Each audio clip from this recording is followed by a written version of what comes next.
Hi, my name is Tim Dawson. I'm a sales director here at TechTarget, and today I'll be providing my 5 tips in under 5 minutes for effective sales follow-up strategies. Before I dive into my 5 tips, I think it's really important to understand the current tech buying and selling landscape. It's now well known through all research-focused organizations that tech buyers are looking for a rep-free buying experience through their own independent research. Now, there are 3 key numbers here to help support a lot of this research.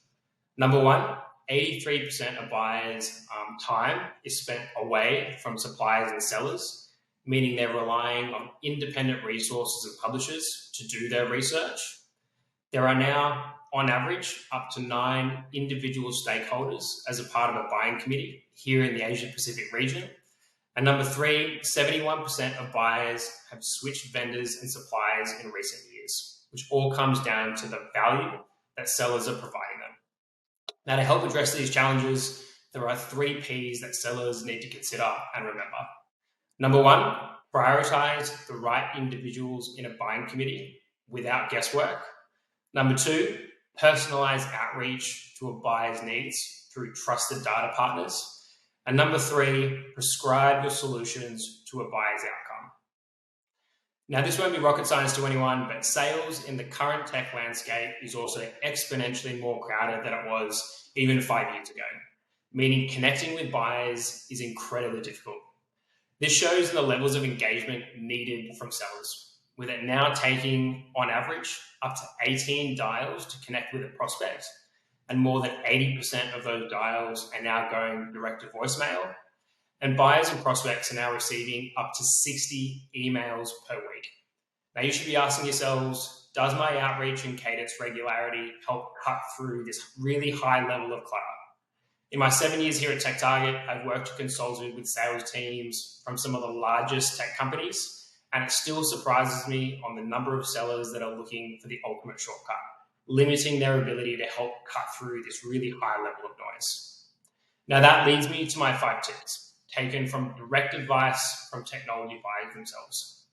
Now, number 1, focus your early conversations on better understanding both business needs and technology needs, not qualifying their budget. We know budget is tied to the value that an organization provides them, not indicated or prescribed earlier. Number 2, be accurate about product or solution capabilities. How does your recommendation help address these needs based on your earlier conversations and discovery? Number 3, highlight success stories that are directly relevant to an industry. We consistently see here at TechTarget through our content performance that vertical or industry-specific content resonates best with technology buyers. Number 4, use plain and simple language that relates back to their needs and desired outcomes. Don't overcomplicate your value proposition in the short chance you have to show value. And number 5, don't panic if a prospect isn't interested.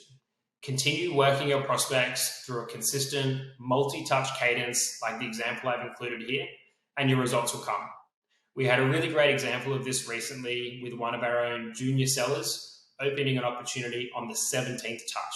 This really validates a lot of the research that's consistently being released and presented across all of our partners, and really validating to see. I hope this has been valuable. If you have any questions on how this impacts your sales teams, I'm more than happy to connect on LinkedIn and set up a conversation. Thanks.